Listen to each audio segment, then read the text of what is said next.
Hey, it's Jay, and happy Halloween. Now, we all love horror movies. We love to watch them on Halloween. But there are 5 things that appear in a lot of horror movies that kind of tick me off. And that's what I'm here to talk about today. So, this is my top 5 things I hate about horror movies.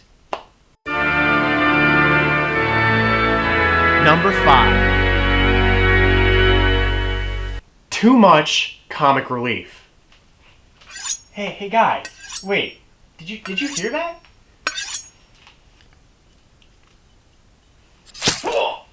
Oh shit! Oh dude, are you okay? Hey now, that wasn't very knife of you.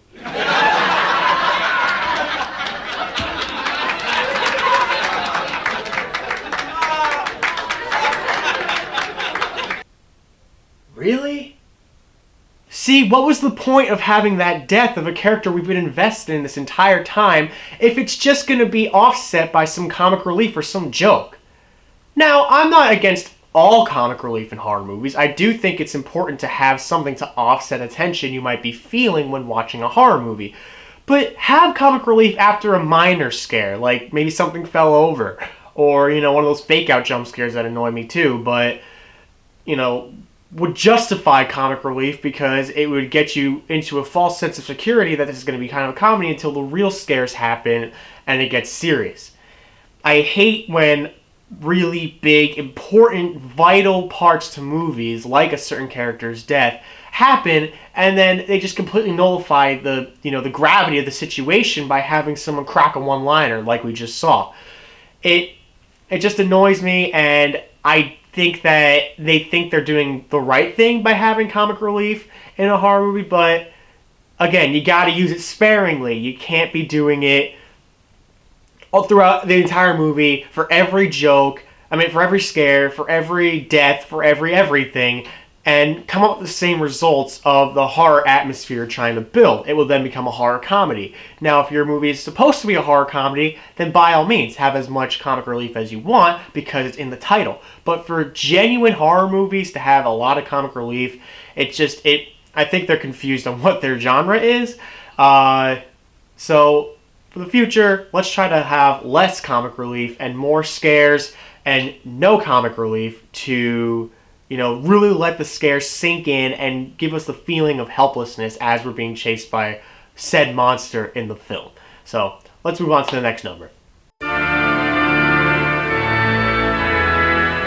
Number 4. Things conveniently not working.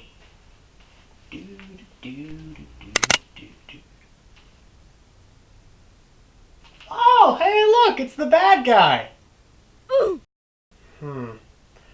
Well, things certainly just got dark, didn't they? If we're being honest, he was really annoying anyways. Yeah, he was kind of annoying. Now, why did that flashlight turn off? And I know what you're going to say. Oh, the batteries ran dry. Really, the batteries happen to die right as the bad guy is behind them in pursuit. Really? Really? Come on now. That's a little preposterous.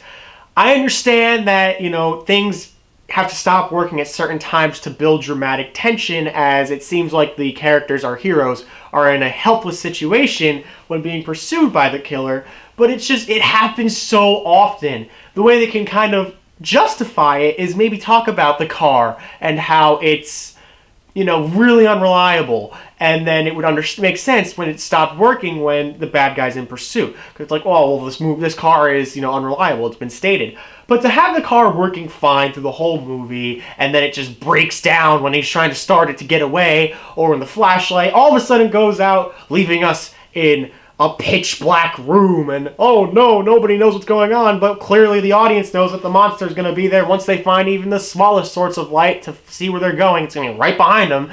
It's just predictable, and it just, reveals what you're setting up before you even set it up. So, I don't know. Now, there is a situation where it's perfectly fine, and that is if the monster or villain or killer or whatever you want to call it has established tampering with the car. They, cut the oil line, or they pop the tires. something like that would prevent the car from moving, then it's 100% fine, because it's like, oh, well, the bad guy did that. He stalled our heroes. He handicapped our heroes in not letting them escape. Then it's okay. But to have the car working fine and then it's like, oh no, the bad guy's coming. Let me start my car, and then it stalls, and it's like, damn it, what am I gonna do? It's too convenient. It's too easy. I understand that needs to happen to add some problems to our, add some conflict to our situation here, but it's done too often, and it really needs to stop. So that's all I have to say. Make sure you justify it next time. Be like, oh man, this car is so unreliable. Have it start, but have it take a little bit, and be like, oh man, this thing's a piece of junk. Then it would make sense later on for it not to start, because it's like, oh, okay, yeah, you did say that the car was unreliable. I know it would still set up that it's going to break down later on, but still, at least it gives it some justification and not just it broke down because the bad guy's coming and we need to have some conflict.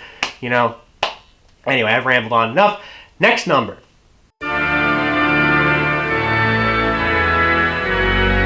Number 3. Jumpscares! Was that annoying? Because it sure as hell was annoying for me to edit. Jump scares are the biggest death to any horror movie on planet Earth. I hate jump scares. I really do. Not because they're scary, but because they're annoying. Now, I'm not saying that all jump scares are annoying. There are some that are done really, really well. But to have a movie that's literally just this... Wait a minute. Where did everybody go?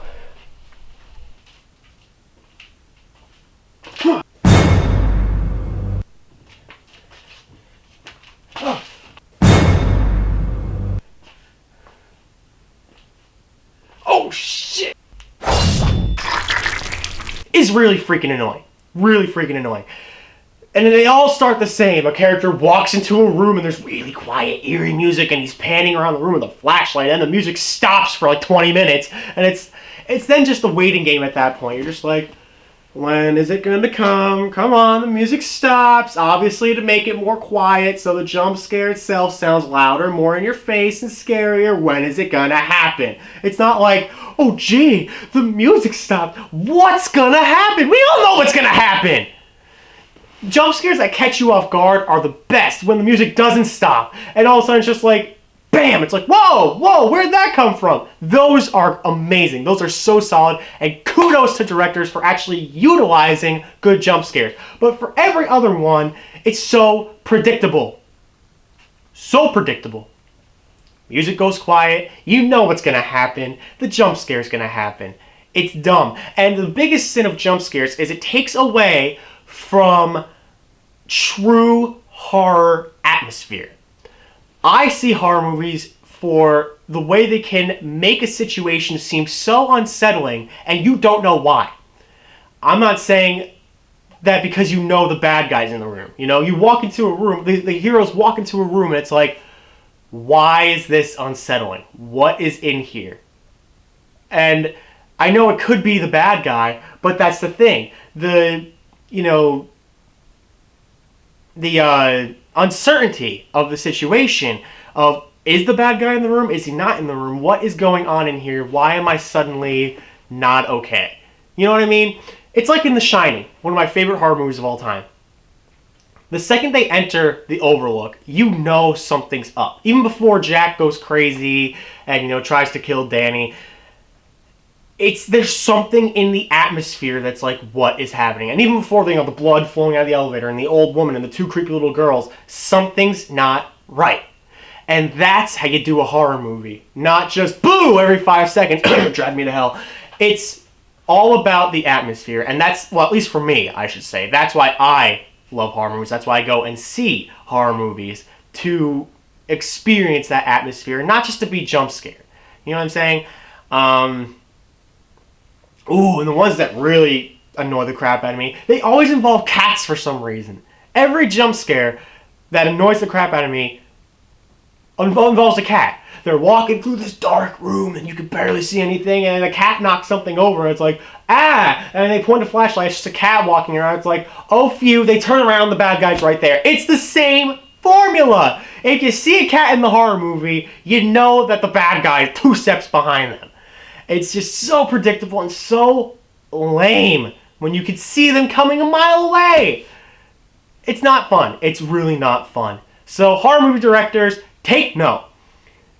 Don't let us know when the jump scares are coming by stopping the music. Just have it happen. Keep us on edge. When is the next one going to happen, you know? I don't know. That might just be an unpopular opinion, but I just think that they ruin horror movies by not keeping that atmosphere and using jump scares to create that atmosphere rather than just, I don't know, letting the fact that we're dealing with possession or dealing with somebody who's murdered hundreds of people. Yeah, no, that's not scary enough. We need to have jump scares galore. I don't know. That's just how I feel about it. Let's move on to the next number.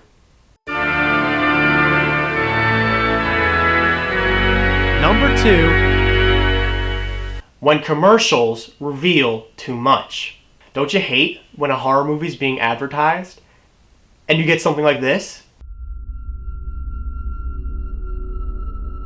Coming soon to a theater near you.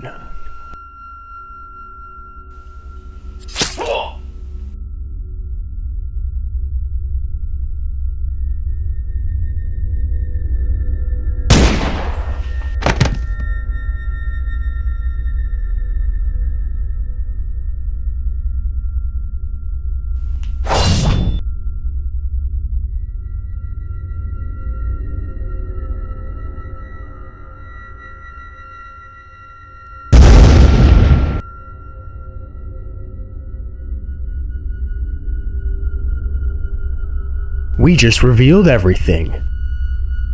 Rated R.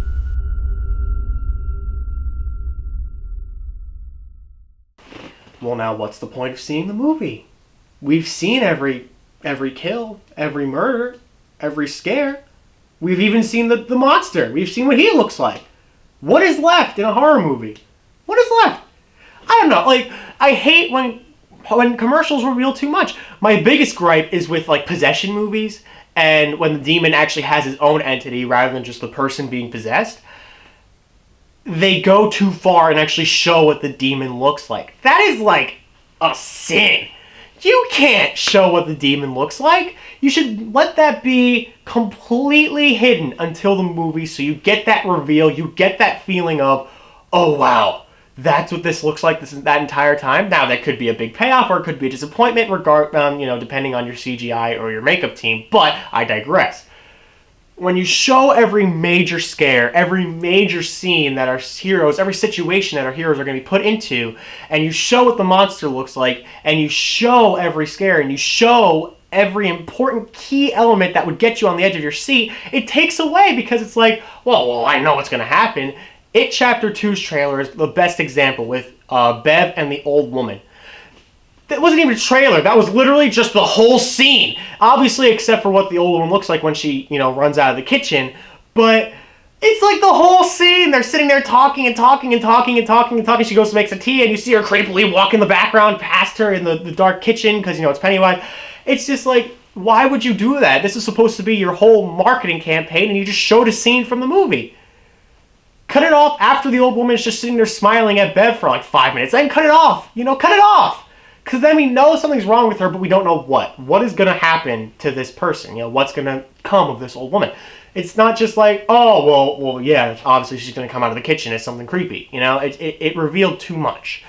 And now, of course, characters like Michael Myers and Freddy, characters we know what they look like because they're classic horror movie icons. Obviously, you can show them the trailers because we know what they look like. It's not going to be like, oh, what? That's what Jason looks like? Holy crap! Like, no, everyone knows what Jason looks like. Everyone knows what Mike Myers looks like. Everyone knows what Freddy looks like. So, that's fine. But if you're doing a movie where the reveal of your paranormal entity or even the killer in a non-Halloween Friday the 13th or Nightmare on Elm Street movie looks like, you shouldn't be showing it in the trailer. It just takes away from the biggest reveal that could happen in a movie and makes the moviegoer not even want to see it, really, because it's like, well, I've seen everything now. There's no point. There's going to be no build-up. There's going to be no major reveal or anything like that to get me hyped for this part of the film, the climax. So when making a commercial, you should really be sure to know that you don't have everything spoiled in that 2-minute trailer you're making. And that's all I gotta say. So let's move on to the number one thing that annoys me about horror movies. Number one. So I want to preface this. Jumpscares was gonna go here. But then I realized something. There's one thing in horror movies, one thing that annoy me more than jump scares. Take a look at the clip. God, I can't believe I actually did it. You know, I guess it just goes to show you that in life, you really need to be... Did you catch that? Did you catch that? It's the heroes we've been following throughout this whole review. Everything's great. They've seemingly, stopped the bad guy, and he dies. Fake out endings are the most annoying things about horror movies. Hands down. Because from a storytelling standpoint, it makes no sense. You only have this fake out ending there for one reason and one reason only, and that's sequel bait. There's no other reason. It's not a deep storytelling element. No, it's sequel bait. And I hate it so much. What was the point of having all this buildup, this epic climax where the final person is going squaring up against the villain, he bests the villain and kills him, or kills him, and then later on when they're driving down a sunny path and blah blah blah, they get nuked or something. It's so obnoxious because it takes away everything we've been seeing throughout the film. All this character, all this buildup, all this. If a character's like revealing some bad things they've done in the past, and it's like, I need to finally justify I need to, as Black Widow would say, I need to wipe all that red out of my ledger and do something right because this guy's been terrorizing the towns. I have to kill this guy to save, hundreds and, finally get closure for the families of the victims of this murderous guy. And then he just dies at the end. What was the point? What was the point of all that buildup? Nothing. Nothing was the point of that buildup. You might as well not even have had it. I hate how horror movies use that as a scapegoat for sequel bait. Don't do it. Don't have the character die. If you're gonna do sequel bait, then do it kind of like this. He thinks he's killed the bad guy, and they go off on their merry way. Right? They go off on their merry way. And instead of him dying, a news report comes up that there's been another death. Don't say who the death has been, carried out by, but just say there's been another death. That leaves the audience to be like, oh, well, was it the guy? Was it the bad guy we've been watching this entire film? Who killed that person? What happened? What happened here? How did that? What's going on here? That would be, ambiguous enough and just. Give the people thought as to what's going on. That's how you do sequel bait. Not, this character's dead now. Have fun, here's the credits, have fun, okay, ready for the sequel, it's coming out in a year.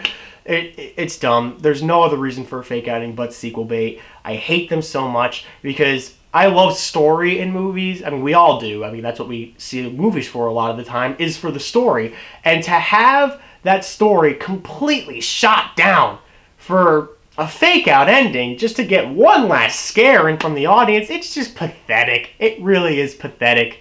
And it's just, I don't know. I hate them so much. I think I made the right move as to putting this at number one because, yeah, jump scares are annoying, but this completely nullifies what we've been watching for an hour and a half. It's completely taken out the context of everything we've been doing. And for that, it is at my number one for the 5 things that I hate about horror movies. Now, I'm going to be taking a break. I'm not going to be putting up a review this upcoming Sunday, but stay tuned. I will be back the Sunday after with my second favorite film of all time. Yes, it's actually going to come out this time. So I hope you guys enjoyed, and give me a sec. I got something to do. God. I can't believe I actually did it.